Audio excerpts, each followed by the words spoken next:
Yeah. Okay. Well, I'm disappointed that this hall isn't crowded with people, but we're going to video this. And the first talk I intend to give will be about. I'm going to do, and incidentally, I'm going to do these talks once a month in this hall. So this is the first set of lectures, and they're going to go up on the internet. So they're all being videoed, and they will be up for anyone to look at afterwards. I have two things that I want to talk about, which are quite important. Well, one of them is, the other one is interesting. The first thing I want to talk about, and the first lecture, and then there'll be a break, will be about the genetic effects of ionizing radiation. Now, I've studied the effects of ionizing radiation for 25 years, maybe a bit longer. And recently, together with some colleagues in Germany, I published a paper in a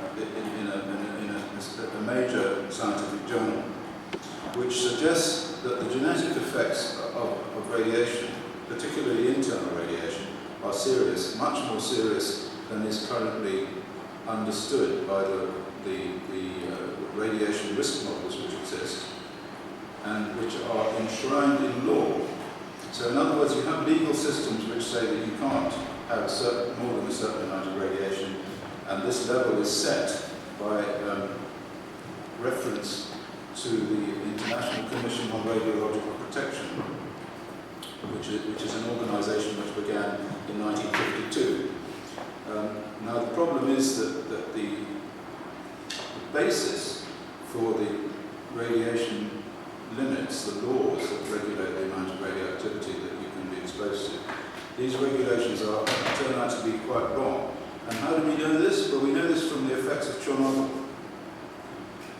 And in this article, which I will now refer to and talk about,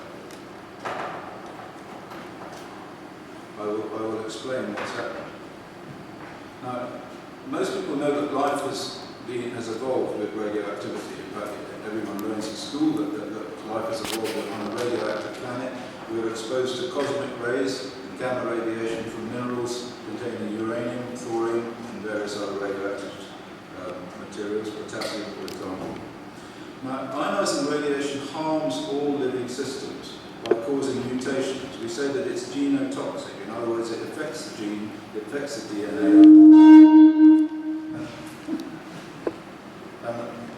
And the result of that is cancer, birth defects, infertility, and the introduction of... Take that one, then you can be free.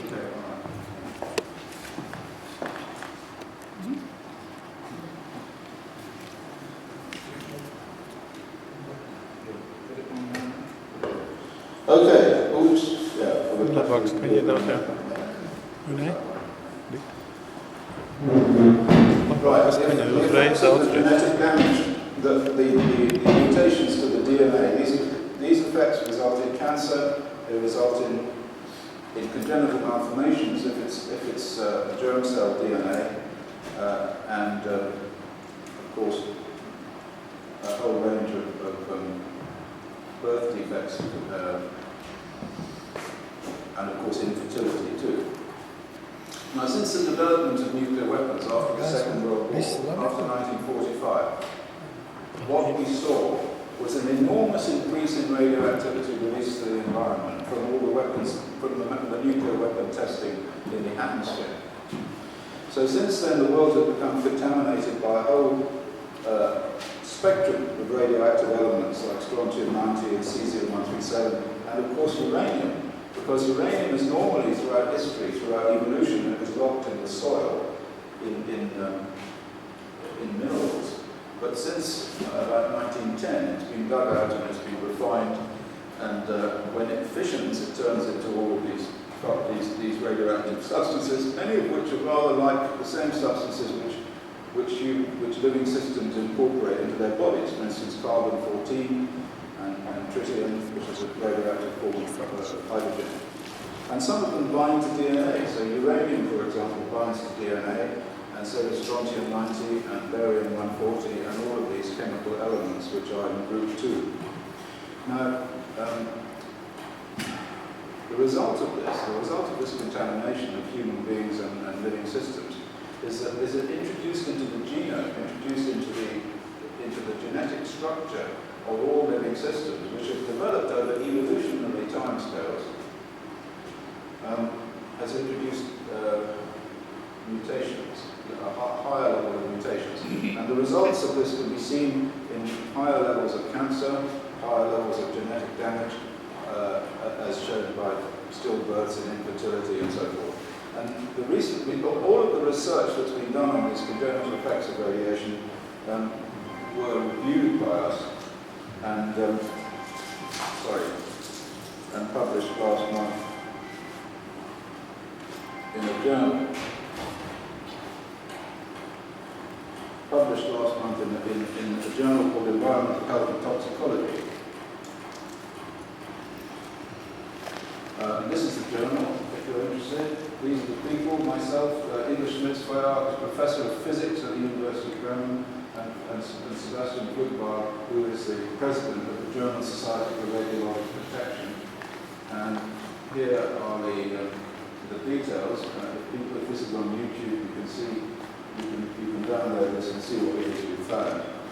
Now, the first evidence that there was a problem, a genetic problem with the radioactivity, was an increase in infant mortality which occurred over the period of the nuclear weapon testing in the atmosphere. This is from a paper here that was published in 1992 by Robin White, who's a paediatrician from Canada.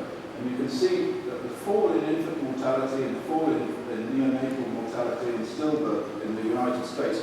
And she also looked at Europe and she looked at the United Kingdom.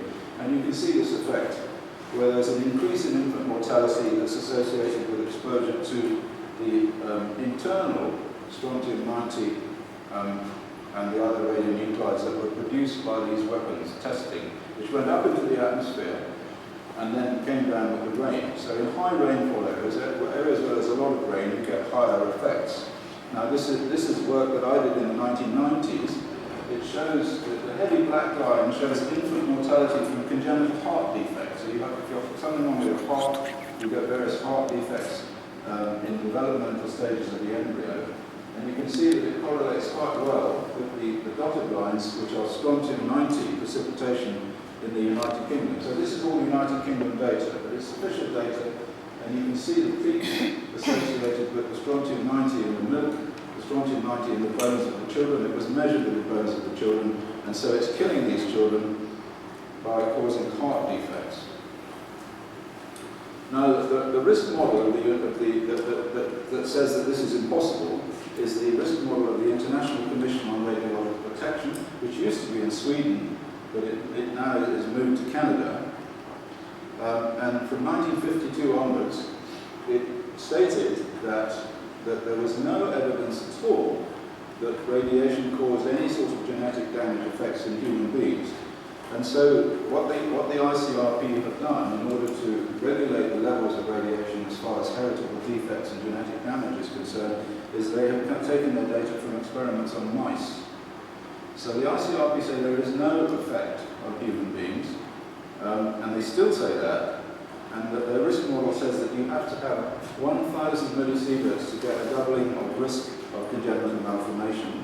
And they based their data on the Hiroshima study, the study of the survivors of the Hiroshima atomic bomb. And those people said that there was no increase in any congenital malformation in those people who were exposed to radiation after the atomic bomb. And as I said, it's the basis of all current radiation risk estimates, not just for congenital malformations and heritable defects, also for cancer, is the study by the United States-Japanese Atomic Bomb Casualty Commission. Now what those people did is in 1952, that's 7 years after the bomb went off, they recruited a number of people from Hiroshima and Nagasaki, and they separated them into various dose groups, high dose, medium dose, and low dose, according to how far they were away from the epicenter of the bomb. So if you were 1,000 meters from the bomb, it was a high dose group. If you were then 2,000, it was a medium to low dose group, and 3,000 was a low dose group. And so they had these 3 dose groups, and they also had a control group which was not in the city. So these are the people who weren't even there when the bomb exploded, and they came into the city between 3 weeks and 3 months after the explosion. So this was the proper control group. But what happened was that when they started to analyse the data in the 1960s, they found that there was in fact quite a serious effect when compared to the control group, the people who were not in the city.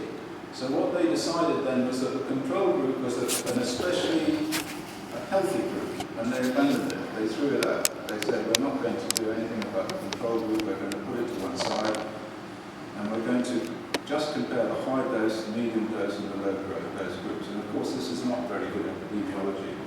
And as a result of this, of course, they didn't find any increases in congenital malformations because they were comparing people at different dose levels. And of course, if you're looking at congenital malformations, you have to say that as the dose increases, what happens is the baby dies in the womb. So you're not going to see any congenital malformations because there are no babies. So, as I say, in epidemiology, you have to compare a group which is exposed to the radiation, in this case, to one which is not exposed. So after the data was analysed, and it became clear that the exposed groups, when compared, but the not in situ control group, would give an effect on cancer and birth defects, they discarded the MRC group on the basis that it was too healthy.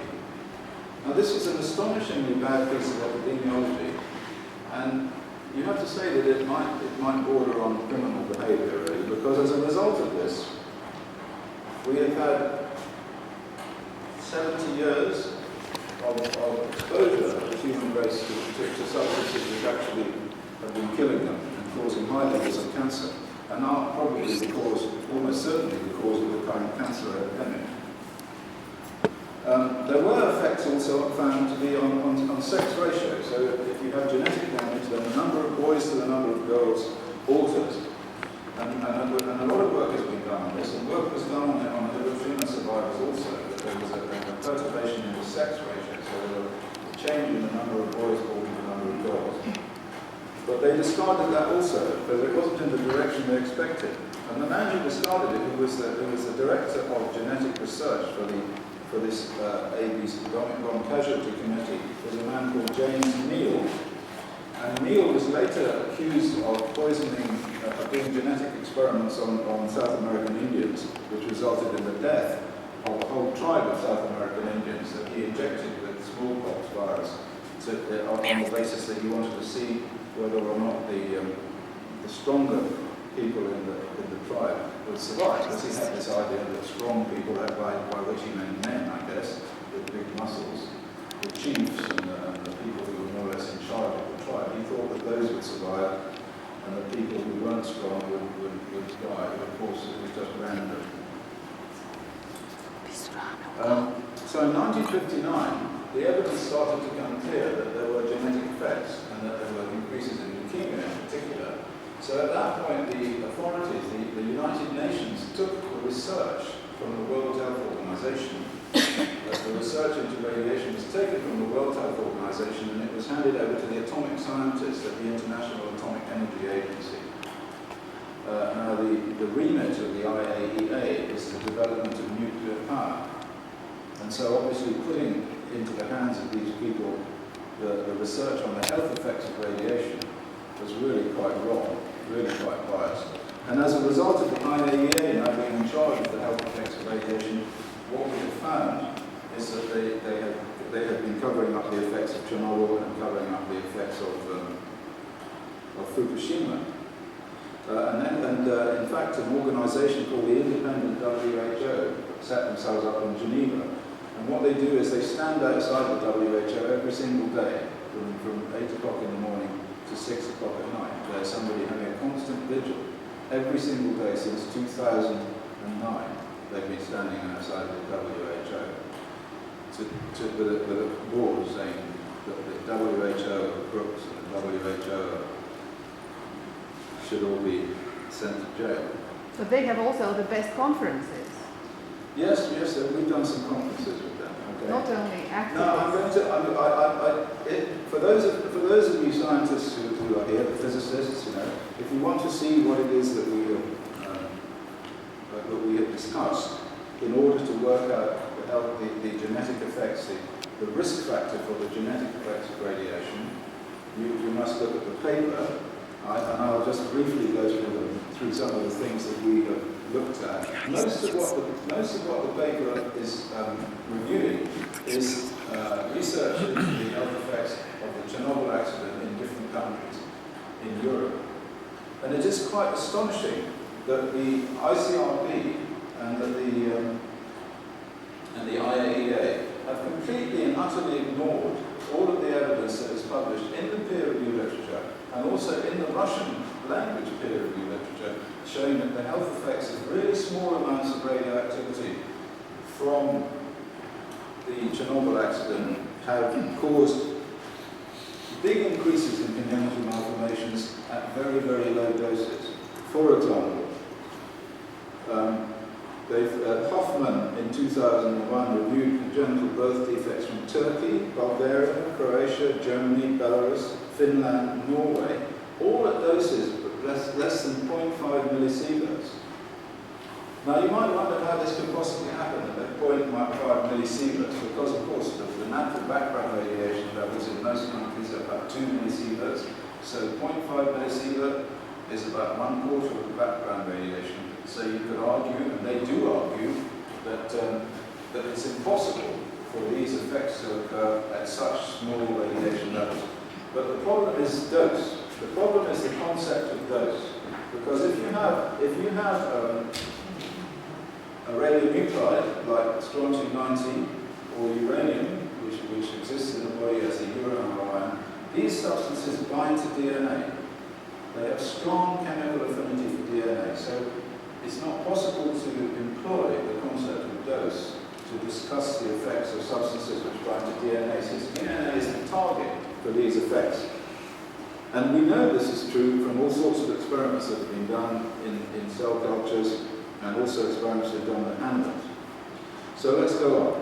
In Belarus, Lazaruk in 1997 looked at the pathology of legal abortuses. So those people, they looked at all of the babies that were removed from their mothers as abortions to see what kinds of genetic damage there was in those fetuses. And he compared 1987 to 1994, that's the period after Chernobyl, to the period before Chernobyl, 1982-1985, for a number of congenital malformations: anencephaly, that's they're born without a head; spina bifida, left lip polydactyly, that's like 6 fingers, 7 fingers; limb reduction defects, those people with like no feet, they just have little limbs, and like people with who used to take that